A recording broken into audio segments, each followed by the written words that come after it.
This is All India Radio. In the program Samvaad now, we bring you RBI Governor Shaktikanta virtual address at CII National Council Meet. Thank you for having me in this interaction with the members of the National Council of the CII, and I'm very happy to note that the CII and its very imaginative thought on the part of CII, which has realigned its functioning and thought processes around a new theme for 2021, building India for new world, lives, livelihood and growth. Now currently COVID is a compelling theme in all conversations. Questions abound about flattening of the COVID curve, arrival of the elusive vaccine, protection of lives and livelihood, and the shape of the economic recovery. These questions haunt us daily and day in and day out. There are no credible answers as yet.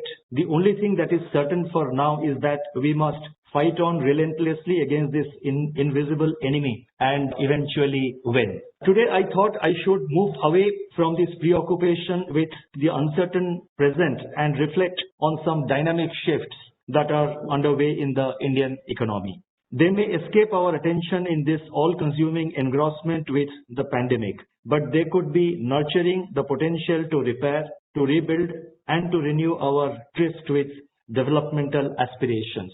These dynamic shifts have been taking place incipiently for some time. In order to recognize and evaluate these shifts for their potential in shaping our future, one needs to step back a bit and take a more medium-term perspective. In my address today, therefore, I propose to touch upon 5 such major dynamic shifts which are underway in the Indian economy. First, fortunes shifting in the favor of the farm sector in our economy. Second, changing energy mix in favor of renewables. Third, leveraging information and communication technology, that is ICT, and startups to power growth. Fourth, shifts in supply and value chains, both domestic and global. And fifth, infrastructure as the force multiplier for growth. First, let me highlight on the fortunes shifting in favor of the farm sector in our economy. Indian agriculture has witnessed a distinct transformation. Last year, the country recorded, there was a record production of food grains, record production of cereals, and there was huge jump in the horticulture production also. Not only that, India has also now emerged as one of the leading producers of milk, cereals, pulses, vegetables, fruits, cotton, sugarcane, fish, poultry and livestock in the world. India now has reached a stage in which surplus management has become a major challenge.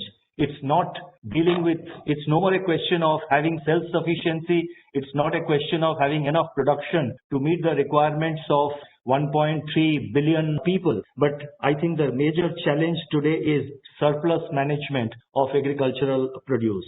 We need to move now to policy strategies that ensure a sustained increase in farmers' income alongside reasonable food prices for consumers. An efficient domestic supply chain becomes very critical here. Accordingly, the focus must now turn to capitalizing on the major reforms that are underway to facilitate domestic free trade in agriculture. I would like to mention here 3 steps which the government has taken recently. First, the amendment of the Essential Commodities Act. Second, the Farmers Produce Trade and Commerce Ordinance. And third, the Farmers Empowerment and Protection Agreement on Price Assurance and Farm Services Ordinance. Now, all these initiatives have opened up a whole new world of opportunities for industry and businesses. The consequential creation of jobs, augmentation of farmers' income can indeed be enormous.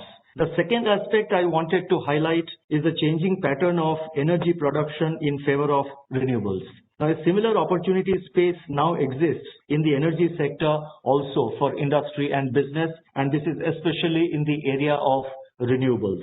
India's progress in addressing the demand-supply imbalance in electricity has been remarkable. It has now become a power surplus country exporting to neighboring countries.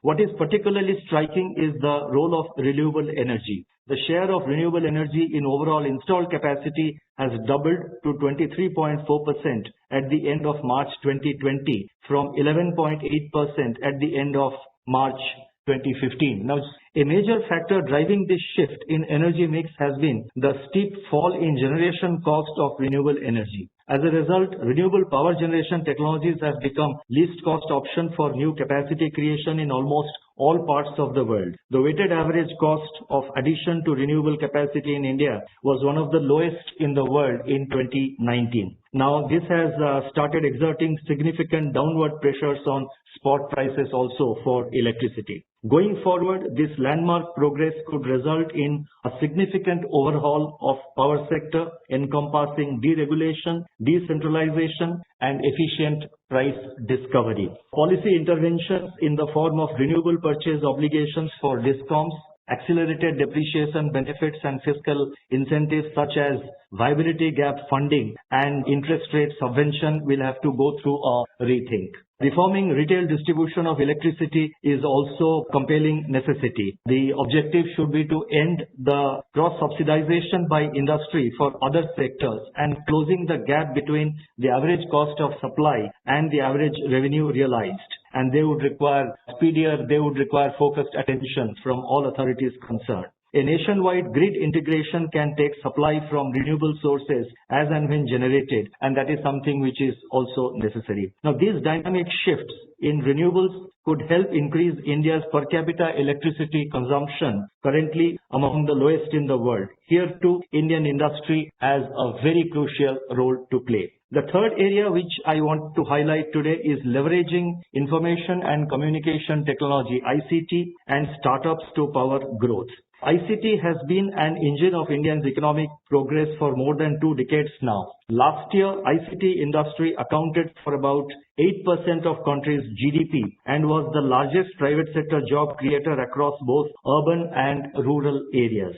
In 2019, software exports at $93 billion contributed 44% of India's total services exports and financed 51% of India's merchandise trade deficit in the last 5 years.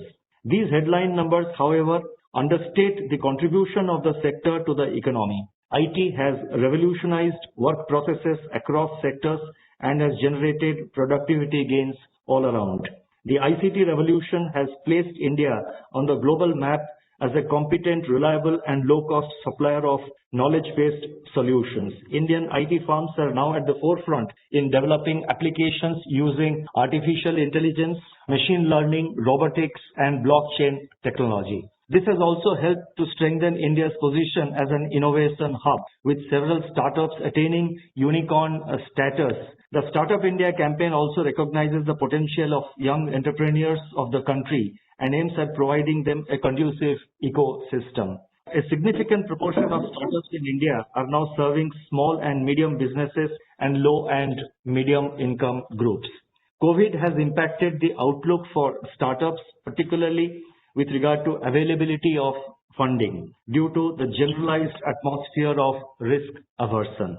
Even before COVID-19, a global technological churn was underway with low spending by firms on legacy hardware and software systems. But with rapid advances in digital technologies and computing and analytical capabilities, fierce competition from other developing economies with the potential to provide cost-effective IT services is rapidly emerging as a challenge to India's position as a leading outsourcing hub of the world. The fourth point I wanted to highlight is with regard to shifts in supply and value chains, both domestic and global. In a competitive market economy, an efficient supply chain can enhance economic welfare. Investment in sectors with strong forward and backward linkages in the supply chain can generate higher production, income, and employment. Consequently, identification of such sectors becomes very critical for strategic policy interventions. Stronger intersectoral dependence can help enhance efficiency of the domestic value chains. Strengthening the position of a country in the global value chain, GVC, can help maximize the benefits of openness. The World Bank research findings, however, suggest that India's GDP share, the various data have shown that India's position and India's share of the global value chain is quite limited, and this needs to change. And according to a World Bank 2020 report, suggests that 1% increase in GVC participation can boost per capita income levels of a country by more than 1%. And that's not small. This scenario has to change, and I think this is the right time for India to take efforts to become a part of the global value chain. And here the focus and emphasis will have to be on productivity and will have to be on the quality of our products and services and the speed and the promptness in delivering the various orders. Global shifts in GVC in response to COVID-19 and other developments will create opportunities for India. Besides focusing on diversifying sources of imports, it may also be necessary to focus on greater strategic trade integration, including in the form of early completion of bilateral free trade agreements with the US, EU and the UK. Now I go to the last point which I wanted to highlight, and that's very dear to CII. Physical infrastructure in the country in recent years needs to be viewed as no less than a dynamic shift. Road construction, the primary mode of transportation in India, has increased from 17 kilometers per day in 2015-16 to about 29 kilometers per day in the last 2 years. India is the third largest domestic market for civil aviation in the world with 142 airports. And with regard to airport connectivity, India ranked fourth among 141 countries in the Global Competitiveness Report 2019 of the World Economic Forum. I have got similar data about the penetration of internet, about the improvements which we have seen in the functioning of our ports, in railways, the kind of new projects that are being now implemented in the railways that is there. Now, notwithstanding all this progress, the infrastructure gap remains large. According to estimates of Niti Aayog, the country would need around $4.5 trillion for investment in infrastructure by 2030. On financing options for infrastructure, we are just recovering from consequences of excessive exposure of banks to infrastructure projects. Non-performing assets, NPAs relating to infrastructure lending by banks, has remained at elevated levels. There is clearly a need for diversifying the financing options. The setting up of the National Investment and Infrastructure Fund, NIIF, in 2015 is a major strategic policy response in this direction. Promotion of the corporate bond market, securitization to enhance market-based solutions to the problem of stressed assets, and appropriate pricing and collection of user charges should continue to receive a priority of policy attention. How do you give a big push to the infrastructure sector, and how do you target all your efforts in this direction? Now, this could begin in the form of a north-south and east-west expressway together with high-speed rail corridors, both of which could generate large forward and backward linkages for several sectors of the economy and regions around the rail and road networks. Both public and private investment could be key to financing our infrastructure investments. CII has been playing a very important role in infrastructure development in our country, and I look forward to CII to play a very creative role in this regard. In my address today, I have tried to move away from an outlook overcast by the morbidity of the pandemic to one of optimism.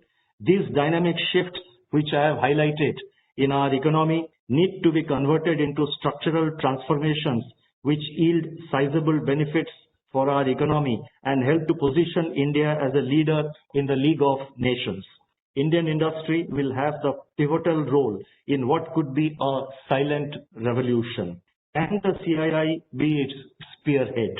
I leave you with these ideas and dare you to dream. Thank you. You were listening to RBI Governor Shaktikanta Das' virtual address at CII National Council Meet. This program was produced and presented by the News Services Division of All India Radio. You can listen to it on our mobile app News on AIR. This program is also available on our website newsonair.com. You may email your opinion about this program at airnsdtalks@gmail.com.